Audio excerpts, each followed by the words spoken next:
চমৎকার প্রশ্ন। আমাদের মুহতারাম ভাই যেটা জানতে চেয়েছেন যে এই সালাত মানে রুকু সিজদা পরিপূর্ণ হয়েছে, তাহলেই তো আমি সালাত চুর থেকে মুক্ত হব। কতটুকু পরিমাণ রুকু এবং সিজদার এটা নিয়ম আছে, যতটুকু আদায় করলে আপনার রুকু সিজদা অ্যাকুরেট হয়েছে বলে গণ্য হব, আর এর কম হইলে চুর বলে গণ্য হব। এটা জানবো কি করে? দেখুন, রুকু সম্পর্কে রাসূল সাল্লাল্লাহু আলাইহি ওয়াসাল্লাম পরিষ্কার হাদিস, যেটাকে বলা হয় সবাই জানেন যে মুসিউস সালাহ, সালাতে ভুলকারীকে যে রাসূল সালাত শিক্ষা দিয়েছিলেন, সেই হাদিসে রাসূল সাল্লাল্লাহু আলাইহি ওয়াসাল্লাম বলেছেন রুকু করবে কিভাবে?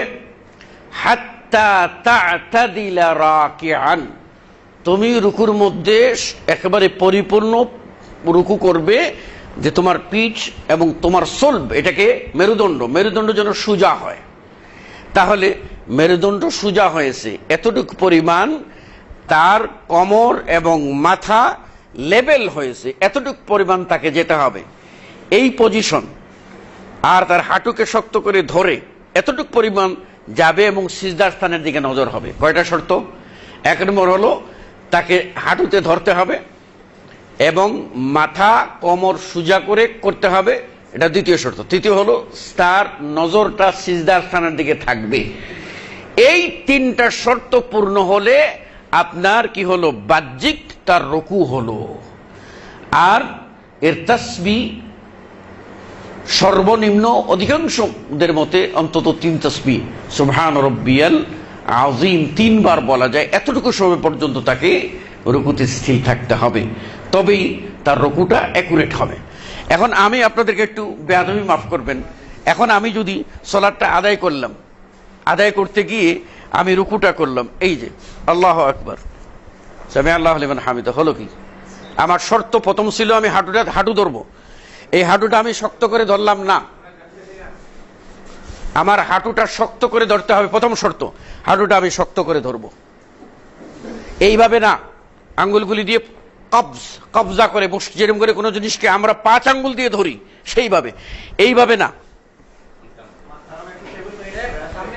তো এখন আপনার এই যে আমি করব আপনার কবজ মুষ্টিবদ্ধ করার মতো, আমি পুরোটা দিয়ে এইভাবে আঙ্গুলগুলিকে ধরবো। তো এই প্রথম ধরাটা হলো হাঁটু, এবং হাঁটুকে ছেড়ে দেব তার গতিমতো, যতটুকু ইজিলি পিছন পর্যন্ত যায়, পিছন পর্যন্ত যতটুকু ইজিলি যায়। হাঁটু পিছনে যাবে আর আপনি আটকাই রেখে দেবেন, আপনার প্রথম শর্ত পুরা হবে না। দেখেন, দিলাম আমি সোজা করলাম, কিন্তু হাঁটু কি যাবে? যাবে। এই যে হাঁটু, এরপরে আর যাবে না। এই প্রথম শর্ত পুরা হলো। দ্বিতীয় শর্ত, এবার এইটা এবং এইখানে মেরুদণ্ড সোজা হয়েছে কিনা এটা আমার খেয়াল করতে হবে। তৃতীয় শর্ত হলো আমার নজরটা কোন দিকে? সিজদার দিকে আছে কি না। এই 3টা শর্ত পুরা হওয়া। চতুর্থ নম্বর হলো 3 তাসবিহ। এতটুকু পুরা হইলে আপনার রুকু হইল। আর না হইলে আপনি এই যে দিলেন আল্লাহু আকবার সামি আল্লাহু লিমান হামিদা, আল্লাহু আকবার সামি আল্লাহু লিমান হামিদা, আপনি কি করলেন? এক তাসবিহর কথা, এক তাসবিহ কোন ফুকাহারা বলেছেন এক তাসবিহ বলার কথা, তো বেশিরভাগ মুহাদ্দিসদের মতে এই যে ছোট তাসবিহ 3 তাসবিহ ধরেছেন। আর কেউ যদি আপনার অন্য লম্বা তাসবিহ বলে তাহলে এক তাসবিহ যথেষ্ট। কথাটাকে আমি বুঝাইতে পারছি? এটুকু হলো যদি হয় তাহলে তার রুকু এর পরিমাণ হলো। এবার সিজদার পরিমাণ, সিজদা কতটুকু হলে তার সিজদা আদায় হবে?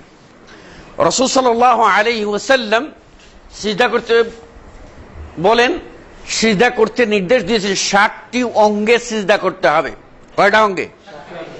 সাহাবারা বলছেন উমিরনা আন নাসজুদা বিসাবআতি আযা, 60টি অঙ্গ দিয়ে সিজদা করতে আদেশ করা হয়েছে আমাদেরকে। 60টি অঙ্গ কি? 2 হাত, আর এইখানে হাত দুখানা, হাত যে লাগাবেন মাটিতে, আঙ্গুলগুলি মিলায়, আঙ্গুল মিলাইতে গিয়ে হাতকে আপনি বাঁকা করে ফেলবেন, এটা নিয়ম না। অনেকেই আমাদের সমাজে শেখানো হয় যে মনে রেখো তোমার হাতের কি আছে, হাতের তালুতে একটা ডিম রেখেছো, এইরকম গুল করে হাতটাকে রাখবা, এটা অনেক জায়গায় শেখানো হয়। এটা কিন্তু ঠিক নয়, বরং স্বাভাবিক হাত আঙ্গুলগুলি মিলে থাকবে। এটা হলো এক। 2 নম্বর হলো 2 হাঁটু মাটিতে লাগতে হবে। 3 নম্বর হলো 2 পায়ের অগ্রভাগ, আঙ্গুলের অগ্রভাগ সাধ্যমতো কিবলামুখী করে আপনি কি করবেন, রাখবেন। তাহলে 6টা হলো। নাকে আর কপালে মিলে 1টা, 7টা। এই 7 অঙ্গ সিজদা আপনি করবেন। এখন এইটুকু সিজদা আপনি এমন ভাবে করবেন যেন কনুইটা 2 হাতের 2 কনু 2 হাঁটুতে না লাগে, এটা একটা নিষেধ। আরেকটা হলো এই বাহুটা যেন মাটিতে না লাগে, ঠিক আছে? পরিষ্কার হাদিস, রাসূল সাল্লাল্লাহু আলাইহি ওয়াসাল্লাম বলছেন, নাহানা আন নাফতারিশাকা ইফতারাসিস সুবু', যেই রকম চতুষ্পদ জানোয়ার লেটে সিজদা করে ওই রকম গাধার মতো সিজদা করতে আল্লাহর নবী আমাদেরকে নিষেধ করেছেন। পরিষ্কার কথা। তো সেই ক্ষেত্রে এটা মাটিতে লেটে দিয়ে শুয়ে অথবা লাগিয়ে দিয়ে সিজদা করা যাবে না। তাহলে এই শর্ত যখন আপনি পুরা করবেন, নাক আর কপাল লাগাবেন, আপনার একটু সময় লাগবে। এখন আপনি করলেন কি, আস্তে করে সিজদা দিলেন, এই মানে মানে ধৃম করে গিয়ে পড়লেন, আর পড়েই একটা ঝাঁকি মারলেন, নাক লাগাই দিয়ে এরকম করে হুঁ করে আপনার নাকটা উঠাইয়া কপালের উপরে ঢুস মেরে উঠে গেলেন, আছে না? কারণ ওটা নাক আর কপাল দুটা সমান্তরাল লাগাইতে গেলে সময় লাগবে, এই জন্য আগে নাক লাগাইয়া কপালের উপরে ঢুস মেরে তারপরে উঠে যায়। এইরকম মুসল্লি আপনার দেখবেন। হ্যাঁ, 7 অঙ্গে হলো না, 7 অঙ্গে হলো না। আপনি এটা খেয়াল করবেন। এই মিয়া, ভালো করে খেয়াল করেন, রাগ করেন না। এই রুকু কয়টা এক রাকাতে? রুকু কয়টা? একটা। এক রুকুতে 1 রুকুন। সিজদা কয়টা? 2 সিজদায় 2 রুকুন না 1 রুকুন? 1 রুকুন। 2 সিজদায় 1 রুকুন। এখন কোন ব্যক্তি যদি 2 সিজদার জায়গায় 1 সিজদা দিয়া ভুলে উঠে আপনার সামনে আগাইয়ে গেল, এরপরে মনে পড়লো সিজদা দিয়ে কইলো যে আমি সমাধান করে দিলাম, সমাধান হবে? হ্যাঁ, এইখানেই একটা বিতর্ক হয়েছিল এরকম। কেউ বলছেন যে না, সিজদা দিলেই হয়ে যাবে, অথচ 2টা মিলে 1টা রুকুন। এইটা আর জোড়া দেওয়ার পথ নাই, রুকুন বাতিল, আপনাকে পুনরায় রাকাত বাতিল করতে হবে। তো নাক আর কপাল মিলে হলো একটা অঙ্গ, 7টার 1টি। এটা আপনি ভাগ করে ফেলবেন, এটা হতে পারে না।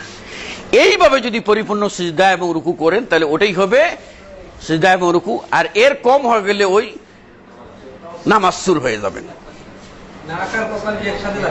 নাক আর কপাল ইতমিনান, আগে নাক এবং পরে কপাল সমান্তরাল ভাবে লাগবে। তাহলে অনেক কথাই হলো আজকে। আর কি, আর কোনো কথা আছে?